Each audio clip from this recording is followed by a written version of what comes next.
One of the biggest economic sectors likely to be impacted by tariffs is agriculture. Soybeans are the top U.S. farm export by value, and the biggest buyer of American soybeans is China. Soybean exports totaled more than $27 billion in 2023, according to data from the U.S. Census Bureau.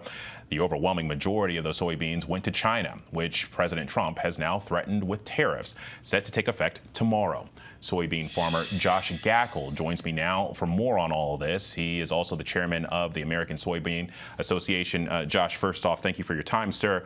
And I want to kick things off because during the last Trump administration, retaliatory tariffs resulted in an estimated $27 billion in lost U.S. agricultural exports, including more than $25 billion in sales to China. That's according to analysts at Rabobank, which we've seen those figures before. I'm curious. I mean, what could the potential of this latest threat of tariffs bring? Well, thank you, Alex. It's good to be with you. And yeah, you mentioned those numbers, and I would just start by saying we've been here before. We have some recent history with what the retaliation from China and what that resulted in 2018. And you mentioned the numbers there, a total loss to U.S. agriculture of $27 billion. And if we can learn from history, we could expect that the same we would see that similar or same reaction from China again. And then if you layer on tariffs and trade wars with both Mexico and Canada, even a greater impact on U.S. producers and U.S. farmers. Glad to see that there's been a pause in the implementation of those tariffs for 30 days, and hopefully that can continue to be worked out. But there's still a lot of uncertainty there as the calendar moves forward. Josh, listen, there'll be some folks that see this and they'll say, as a farmer, why tie yourself to a foreign market, especially a foreign market that the U.S. has an adverse relationship with? Why soybeans for you?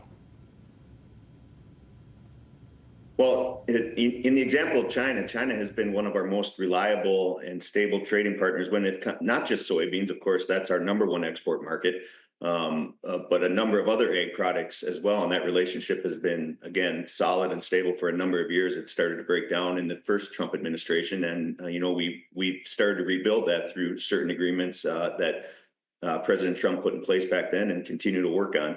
And U.S. soybean farmers are continually working to find other markets, develop relationships with other international buyers.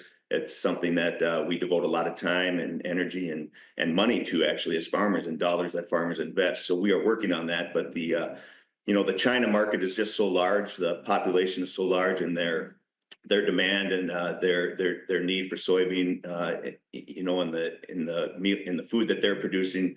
That's just hard to replace overnight. So while we're working on developing new markets and trying to build domestic markets as well through biofuel programs and building this local domestic demand, but it's a mix. We need to have both. We're never going to be able to use everything that we produce here in the United States. So we need those long-term, stable, dependable international markets in order to maintain a profitable price for farmers back home. Yeah. Well, and Josh, I'm curious. I mean, have you been in touch with anybody from the Trump administration to voice your concerns? I mean, how have those conversations gone, if you have? Yeah, U.S. agriculture in general, a number of commodity groups, we've been sharing these. It's not a secret that President Trump was interested in pursuing new tariffs and using that as negotiating tactics when he came into office. So it's something that we've been sharing with the transition team ever since the election. And of course, we work with partners in Congress as well, elected officials from farm states who share similar concerns, just urging both Congress and the administration as they move forward that, as there are some real things and important things that need to be dealt with when it comes to border and security, that U.S. agriculture and what we can contribute both to our own economy and internationally. Hopefully we can keep that from getting caught in the middle, because I think, U.S. ag and what we can produce and what we can provide can be a bright spot in some of those negotiations.